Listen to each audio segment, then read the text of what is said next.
A audição perceptiva é o meio perfeito pelo qual o homem registra impressões. Ele precisa se disciplinar a ouvir apenas aquilo que deseja ouvir, independentemente de rumores ou das evidências contrárias fornecidas pelos sentidos. É necessário treinar a capacidade de ouvir apenas aquilo que você deseja ouvir. Ouvir somente aquilo que contribui para a realização do seu desejo e ignorar todas as coisas que sejam contrárias. À medida que condiciona sua audição perceptiva, ele reage apenas às impressões que escolheu aceitar. É um treinamento. Você treina para aprender a separar as coisas que contribuem para o seu desejo e que você permite entrar em sua mente e as coisas que não contribuem, para as quais você deve fechar os seus ouvidos. Quando plenamente condicionado, o homem torna-se incapaz de ouvir qualquer coisa que não contribua para o seu desejo. Rejeite as ideias que não ajudem você a alcançar aquilo que você pretende alcançar. Deus, como você já descobriu, é essa consciência incondicionada que lhe concede tudo aquilo de que você é consciente de ser. Ser consciente de ser ou de ter algo é ser ou ter aquilo que se é consciente. Sobre esse princípio imutável repousam todas as coisas. É impossível que algo seja diferente daquilo de que está consciente de ser. Ao que tem, aquilo de que é consciente de ser, lhe será dado. Seja bom, mal ou indiferente, não importa. O homem recebe multiplicado aquilo de que é consciente de ser. De acordo com essa lei imutável, ao que não tem, será tirado e dado ao que tem. Assim, os ricos ficam mais ricos e os pobres mais pobres. Você só pode ampliar aquilo de que é consciente de ser. À primeira vista, essa lei mencionada por Jesus parece injusta, porque a aquele que tem, mais será dado. Aquele que não tem, lhe será tirado. Até o pouco que tem, lhe será tirado.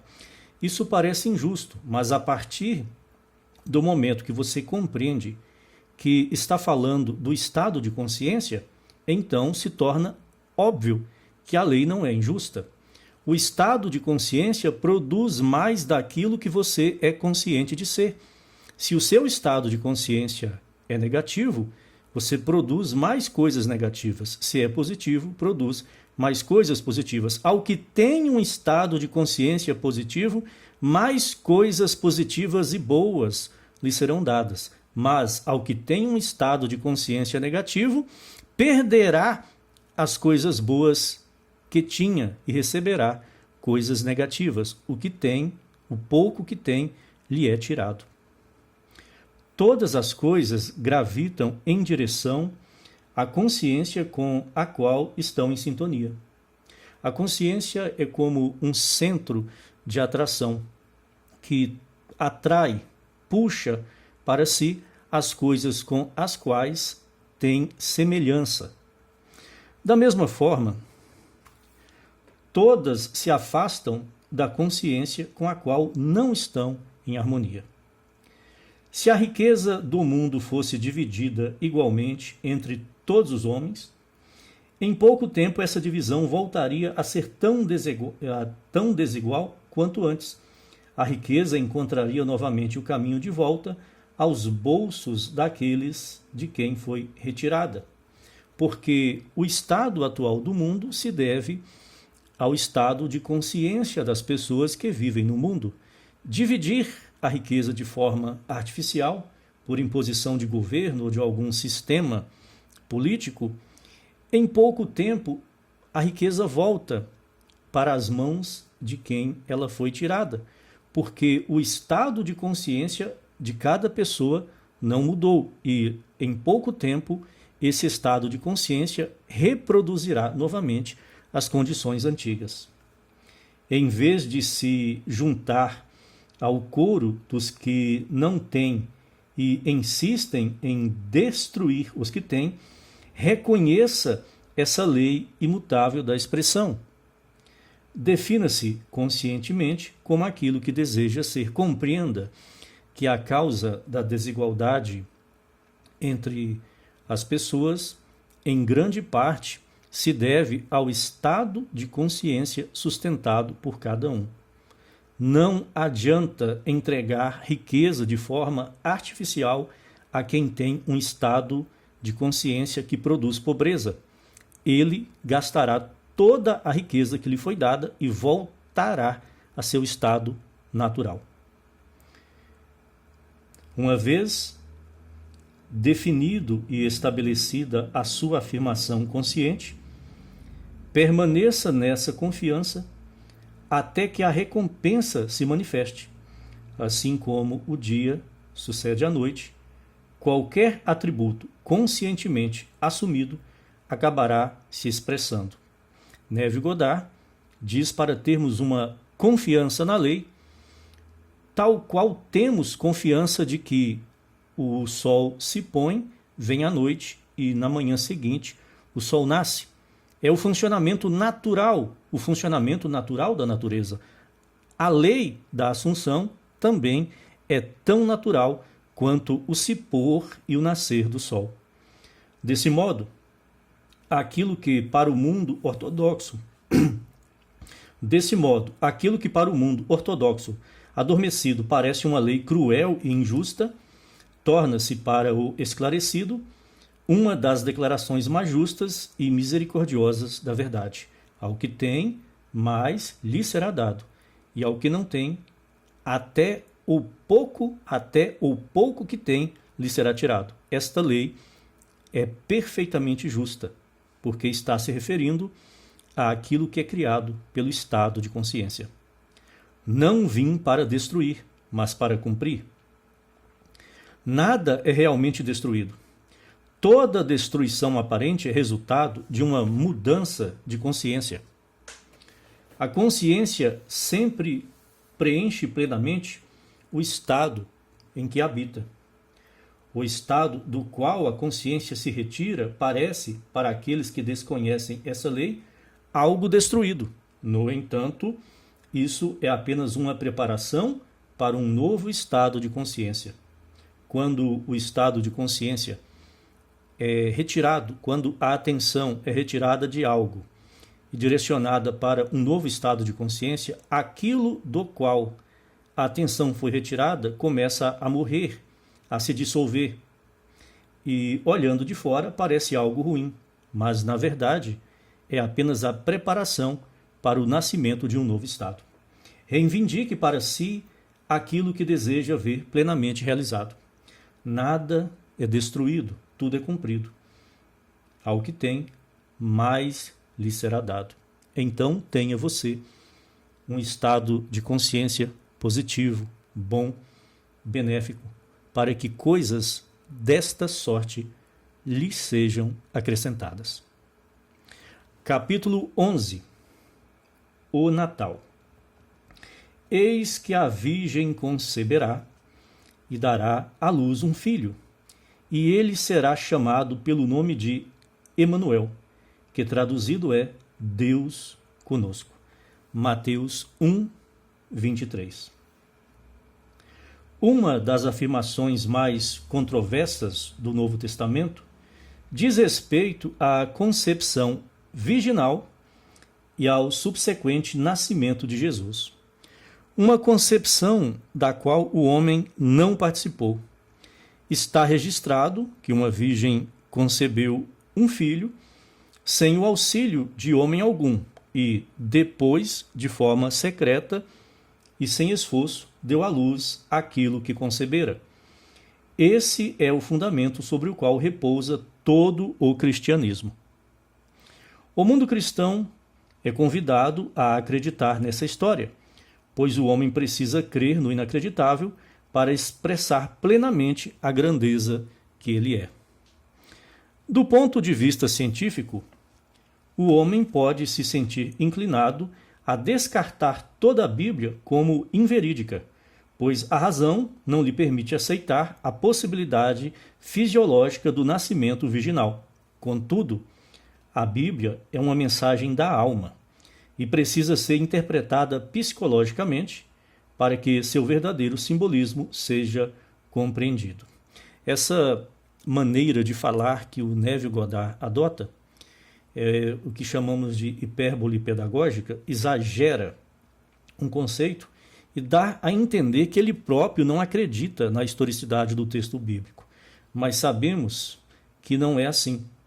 Isso é apenas um estilo de linguagem que busca causar um choque para produzir uma mudança de pensamento em quem está preso a uma forma de pensar que precisa ser superada.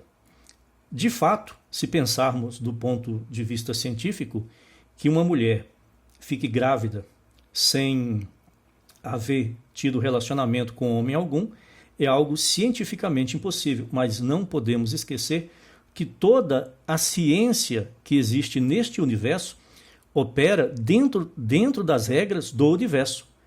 E se Jesus é de fato Deus, ele vem de fora do universo e não está sujeito às regras que operam dentro deste universo. Portanto, o fato da ciência admitir ou não se torna irrelevante.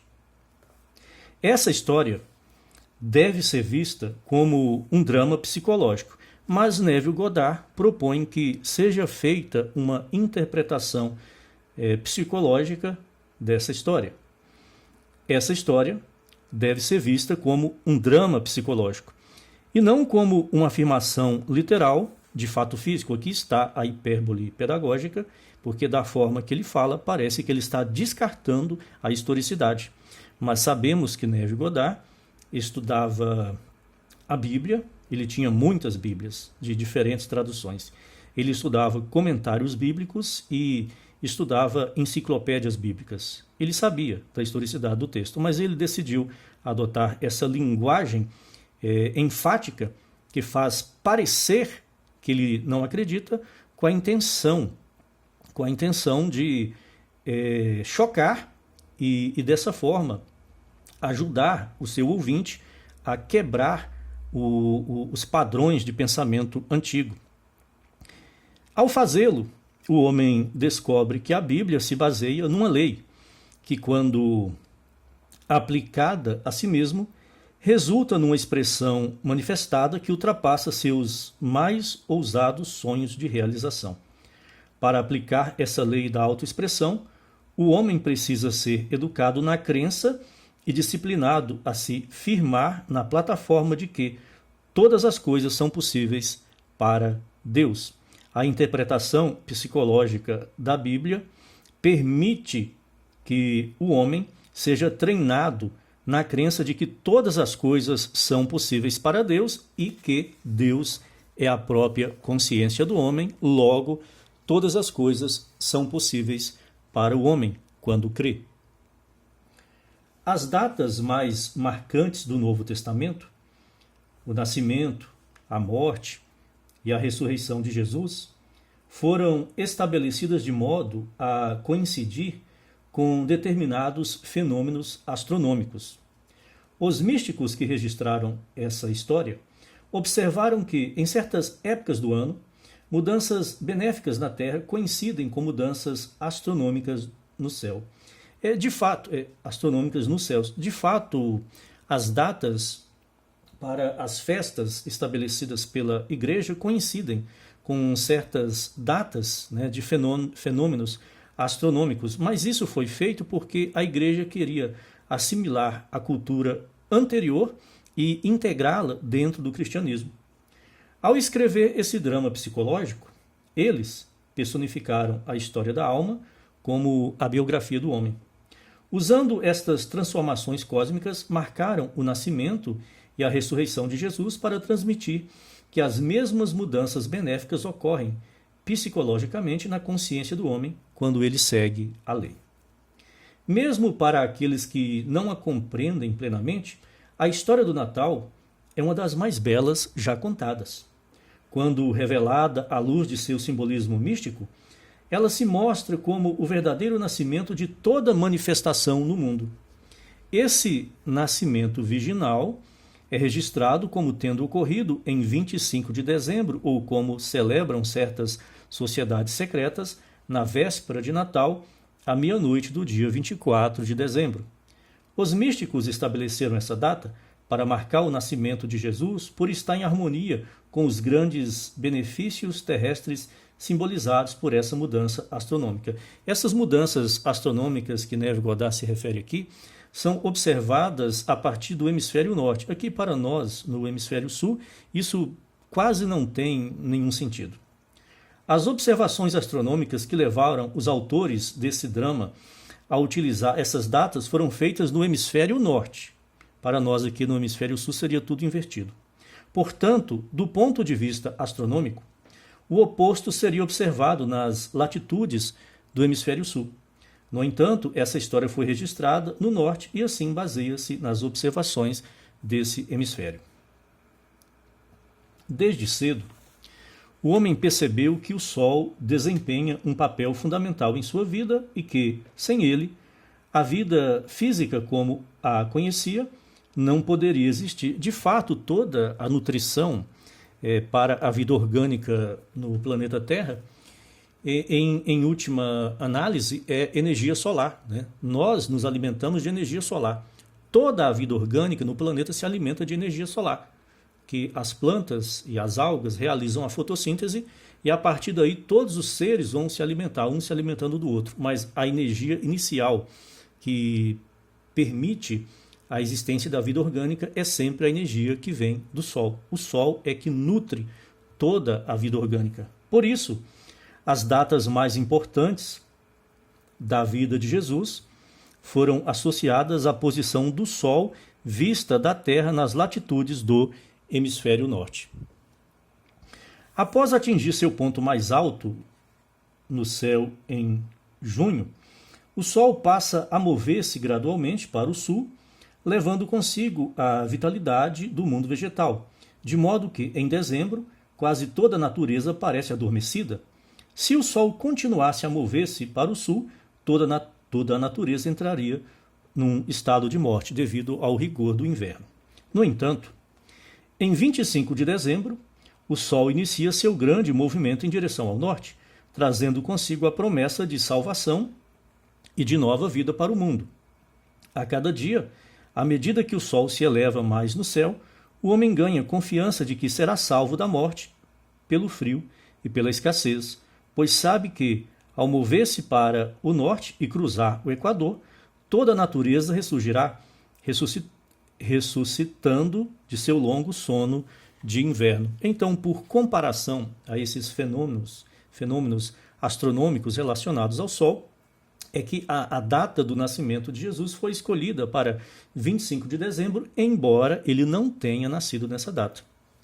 Nosso dia é contado de meia-noite a meia-noite, e como o dia visível começa no leste e termina no oeste, os antigos diziam que o dia nasce da constelação que ocupava o horizonte oriental à meia-noite. Na véspera de Natal, à meia-noite de 24 de dezembro, a constelação de Virgem surge no horizonte leste. Por isso, registra-se que esse Filho e Salvador do mundo nasceu de uma virgem. Também se diz que essa mãe virgem viajava durante a noite, que parou numa hospedaria e lhe foi concedido o único lugar disponível entre os animais, e que ali, numa manjedoura, onde os animais se alimentavam, os pastores encontraram a criança santa. Os animais, entre os quais a Virgem Santa foi alojada, são os animais sagrados do zodíaco. Nesse círculo em constante movimento dos signos celestes está a Mãe Santa Virgem, e ali você a verá toda meia-noite de 24 de dezembro, posicionada no horizonte oriental, enquanto o Sol, o Salvador do mundo, inicia sua jornada rumo ao norte. Isso não é coincidência, foi Na igreja haviam estudiosos, né, que quando foram fazer o calendário, eles sabiam de tudo isso e de forma proposital usaram essas aparentes coincidências para estabelecer as datas que são comemoradas no cristianismo e dessa forma, né, criar uma simbologia em relação a Cristo como sendo o Sol. A leitura continua no próximo vídeo.